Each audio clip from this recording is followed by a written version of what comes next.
It's time for First Drives with Fred, and this time we are going to disassociate from our normal old trucks and old Jeeps, and we're going to drive something pretty luxurious that is way outside of our wheelhouse. This is a 2023 Range Rover P400 SE SWB.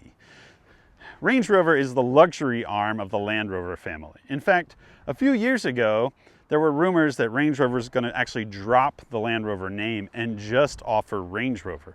But I think there was pushback from fans and historians because this truck still has a Land Rover badge on the grille and it says Range Rover across the hood. So I think they're keeping all of the Land Rover brand, which is great because the Land Rover's an icon. Land Rover is what you know from the trucks that would cross the deserts of Africa, or what a Welsh sheep farmer would use to drive out into the rainy hills and pick up a baby lamb and bring it back to the barn.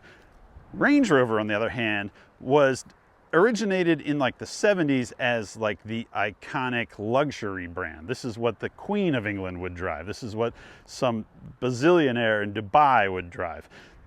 Range Rover's always been kind of a more premium, luxury, overly opulent version. And over the years, that luxury, you would think, has pushed the off-road performance out of the brand. But it does still have a lot of off-road modes. It has a 2-speed transfer case. It does have some great off-road performance. However, this one I have behind me, the P400 SE SWB, is the cheapest Range Rover that you can buy.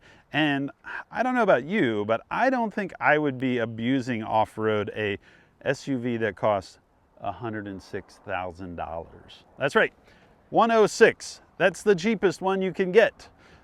They go all the way up to $230-some thousand if you got the most opulent version, which I don't even know how you could add more things to it. It has massaging heated seats. It has screens with all types of different settings. It has a lot to offer if you are looking for a luxury SUV. So the fact that they could double the price plus some, I don't know what they offer to it. Maybe they offered 3 rows of massaging seats for all I know. It's kind of crazy. This is the SWB, so it's the standard wheelbase, 115-inch wheelbase, where the LWB is the long wheelbase, 122 inches. It has almost 400 horsepower from a inline 6 engine, which is actually kind of neat. We're gonna have to check that out. And it has an air suspension, so it can raise and lower and help you off-road. Even though you're probably not taking this off-road, it does have some performance and still keeps some of that heritage that Land Rover has earned over the years. Let's take it for a spin. Range Rovers have always had V8 engines. In fact, until recently, they have always had V8 engines. And then for a little while, they offered a V6 engine that was actually based on a V8 block. This sounds crazy because it is crazy. They had built the vehicle around a V8 block, and then they wanted kind of a more fuel efficient version, so they just blocked off 2 of the cylinders and made that same V8 block into a V6. They just didn't use 2 of the cylinders. And so when this showed up, and I read the paperwork and it said it had a 3-liter 6-cylinder engine, I was like, oh, it must be that V6 or some other newer version of the V6. When in fact, this has the Land Rover Ingenium engine, which is an inline 6. For the first time ever, Range Rovers have an inline 6. Like, inline 6s have always kind of been relegated to like trucks, old Jeeps, stuff without a whole lot of performance. But I think as kind of like the Japanese cars and the BMWs have gone to the inline 6, more brands are looking at inline 6. And this one is really pretty cool. It not only is an inline 6 that makes 395 horsepower and just over 400 foot-pounds of torque, it does it with an electric supercharger and a turbocharger. So it will instantly give you low-end boost with this electric supercharger and then seamlessly slip over into a turbocharger to give you high-end boost so that you can run down the road. I think it does 0 to 60 in just under 6 seconds, which for a 5,500-pound SUV is pretty respectable. Plus, the thing rides really well. It has a really cool sound, and overall, even though I never would have expected to find this type of engine under the hood, it's really cool technology. And I think the inline six is becoming more of a go-to engine that a lot of brands are looking at. GMC offers an inline six 3-liter diesel. Jeep is offering that inline six Hurricane engine. So I think the inline six may be coming into its prime these days, especially for vehicles that are looking for a different type of performance. Let's take it for a spin. So this Range Rover is what they call Charente Gray, and it has a deep garnet or burgundy leather interior. Has an enormous sky window that runs all the way back over the passenger seats in the back, but it only has a sunroof in the front half. It has an 8-speed automatic, which I'm assuming is the ZF, because Land Rover, Range Rover has used ZF for a long time, and it is basically a push paddle in the center console. So you push it forward for reverse and pull it backwards for drive. That inline six engine, 395 horsepower, I think just over 400 pound-feet of torque. And it's pretty peppy. And it sounds good. It has a really kind of unique sound. It's supposed to do 0 to 60 in just under 6 seconds. Not too bad. It has an electric rear view mirror, so you can switch it from an actual mirror to like an LCD screen, which then activates a camera on the back tailgate, so that if you have the back of the car piled up with stuff, you can still see what's behind you.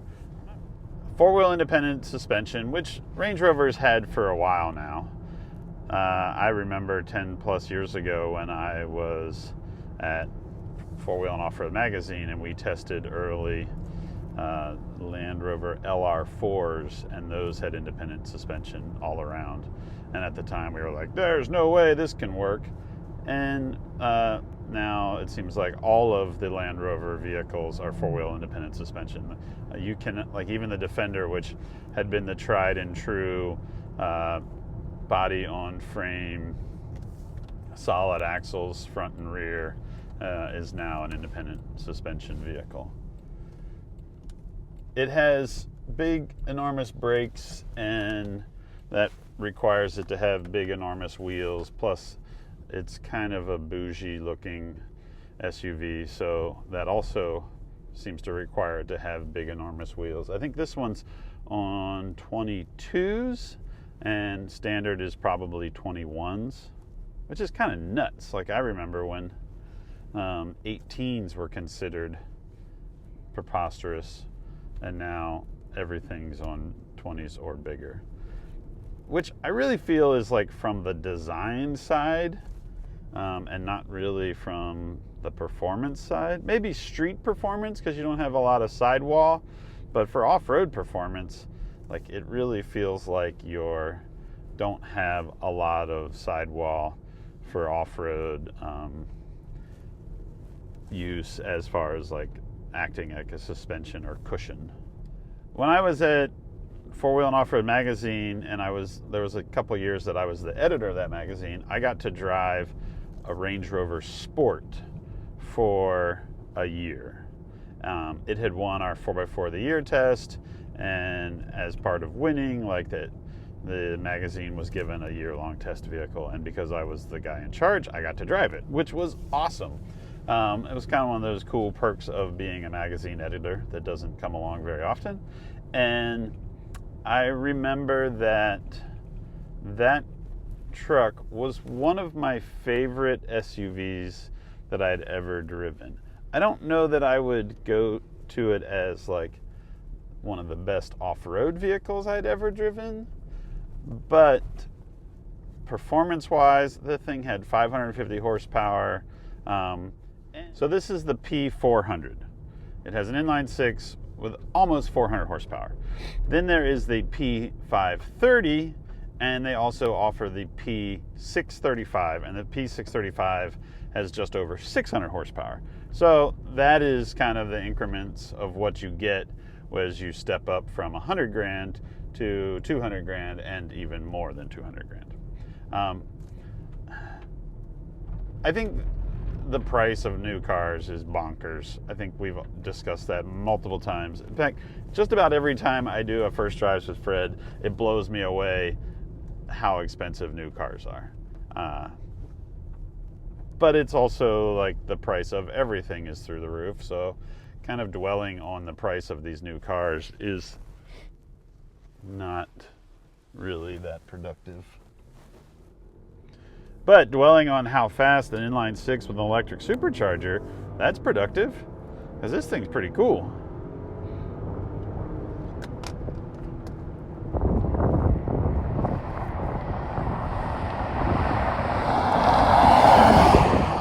I think the ride quality of the Range Rover and Land Rover brand just continues to get better and better every time I've ever had a chance to drive one. It was probably 10 years ago that I was driving that Range Rover Sport at 4-Wheel and Off-Road magazine, and now driving this Range Rover P400, I'm like, it just rides nice, it drives nice, it feels almost like a sports car. It accelerates smooth.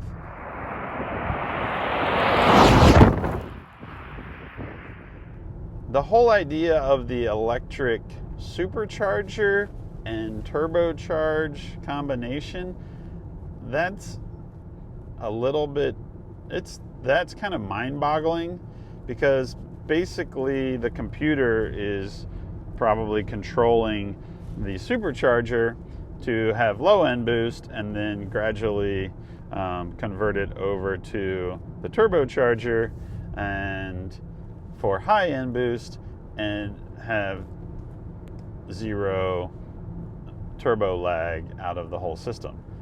And that seems like a lot of moving parts for the performance. But at the same time, I can't really deny the fact that as a brand new car, it works really well. It's nice and smooth. It accelerates. You don't feel like there's hardly any turbo lag. But I don't know that I would feel confident in driving this type of car across the deserts of Africa as compared to the older Land Rover that is pretty much a more tried and true, boring, less powerful, but maybe more reliable vehicle. Let's do a little bit of off-roading. So it does have a low range 2-speed transfer case compared to a lot of vehicles these days that are just an all-wheel drive.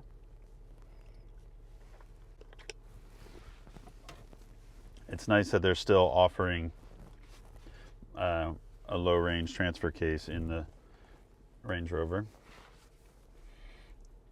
It also has a hill descent that can help you to slowly lower yourself down an obstacle or a hillside.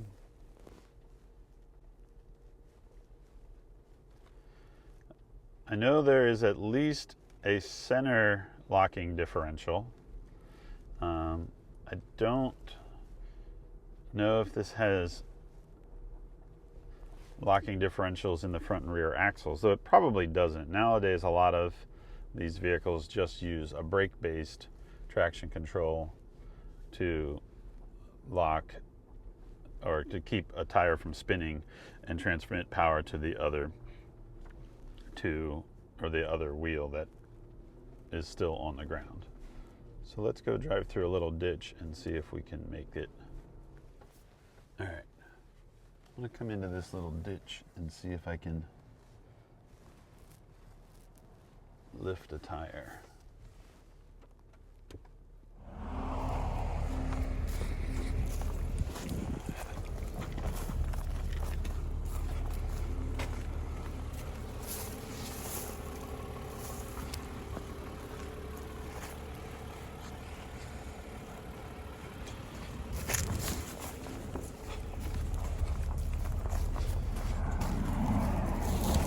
So I drove the Range Rover over a ditch to try and get it to lift two opposing tires. So the passenger front tire and the driver's rear tire are over the ditch and basically have no traction.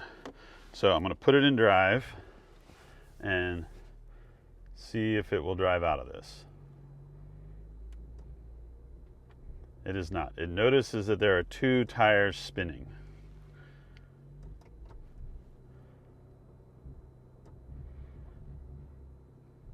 It is locking the center differential. Let's put this thing in neutral. Go to low range.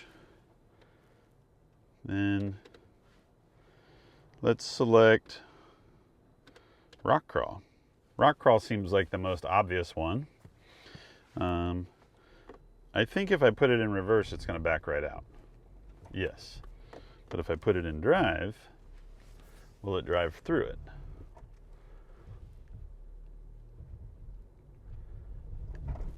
So I can see on the screen right here in front of me, here I can see how the tires, the passenger rear and the driver's front are at full droop because they're hanging into the ditch, and the driver's front and passenger rear are raised up because those are the ones that actually have any traction.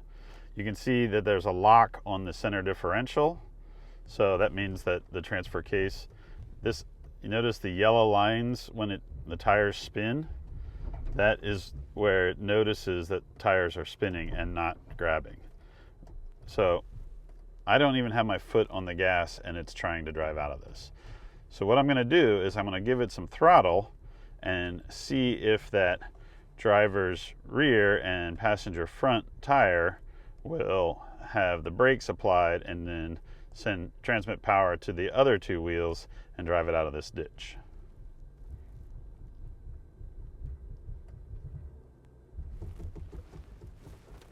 And it did it.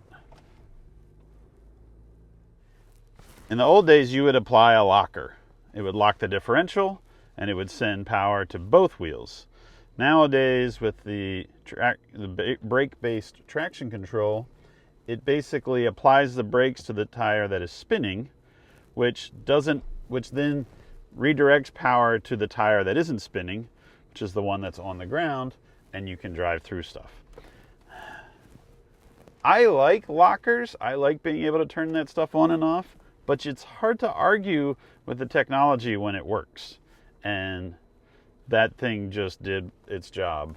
Here I am in this $100,000 SUV, got it crossed up in a ditch where other times you would probably just be stopped and maybe stuck, where this recognized that two tires were spinning, applied the brakes, transmitted power to the tires that weren't spinning, and you drove through the ditch.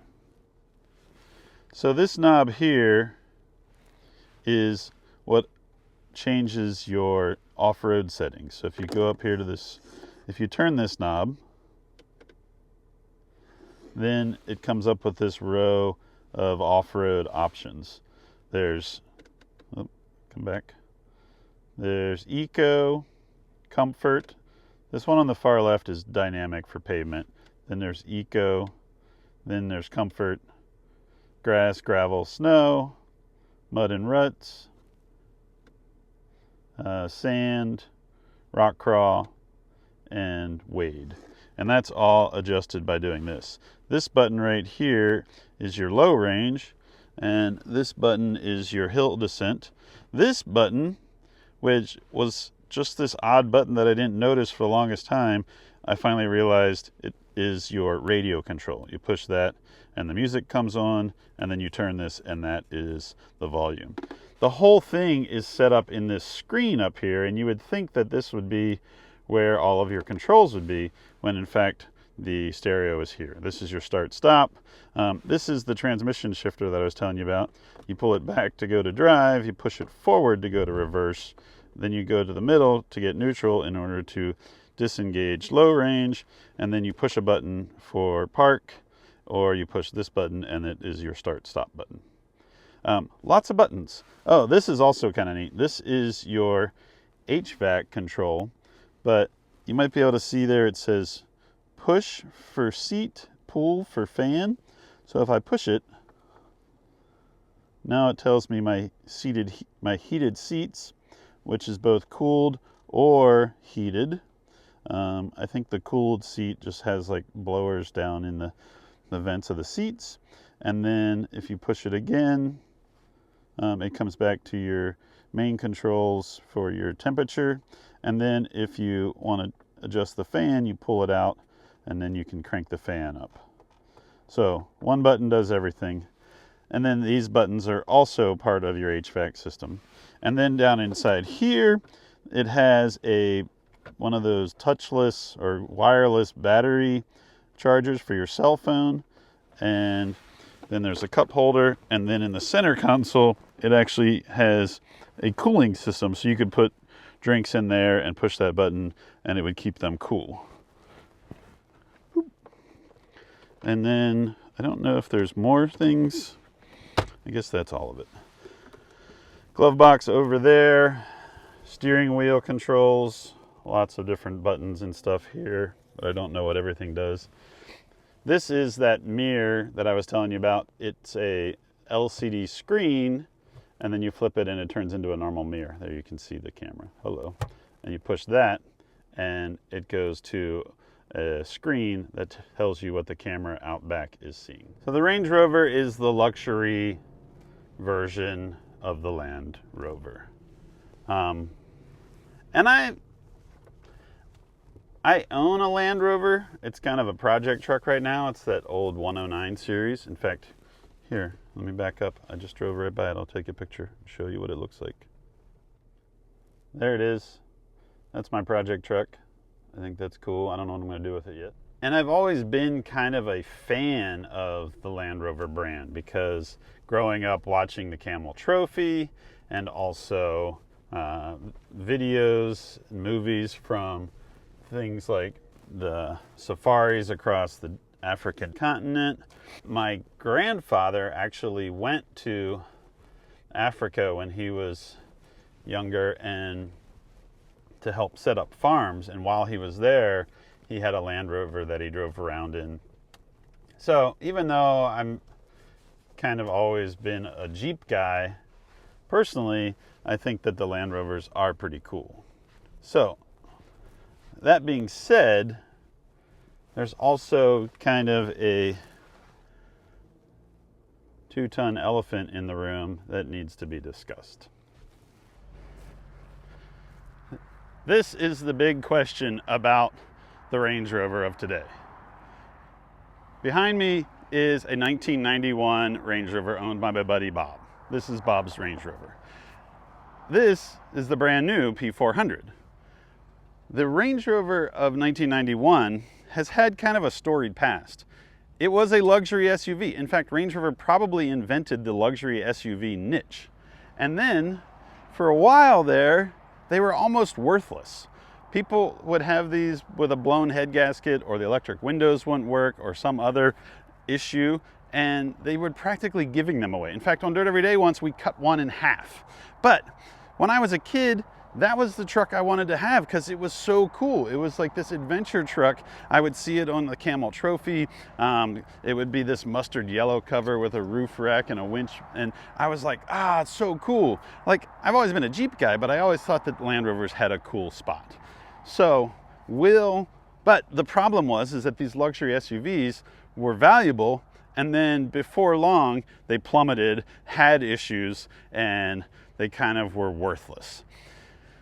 The Range Rover brand has stuck around. The vehicles have completely changed in a lot of ways, much more luxurious, still has performance, but again, are we going to run into the issues where the luxury parts of the vehicle are not as robust as what people want, and they either plummet in value or they don't stay up with the times? Like maybe your screen's no longer compatible with your latest iPhone 37 or whatever the issues might be.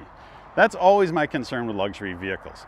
They're really cool when they're new, but within 4 or 5 years, they kind of are dated, quickly dated. Hopefully that doesn't happen with the Range Rover. I think the new engine is really cool, but I also wouldn't mind just a basic straight six naturally aspirated gas engine that would be tough and reliable and doesn't have all of the screens and all of the electronics, and just is a simple, tough off-road Range Rover that I can get rid of the plastic front bumper and put a winch bumper on like Bob's, get rid of the giant wheels, put on smaller wheels with larger tires and have some off-road prowess like Bob's, put a roof rack on like Bob's. Maybe what I need to do is just go on Facebook Marketplace and try to find a truck like Bob's. But this thing's pretty nice. So that's it for this First Drives with Fred, the new Range Rover P400. I think it's a really great truck. It's expensive, but everything is. It's luxurious. Hopefully it holds up over time. And thanks, Bob, for letting me borrow your truck and have it in my little video. We'll see you guys next time.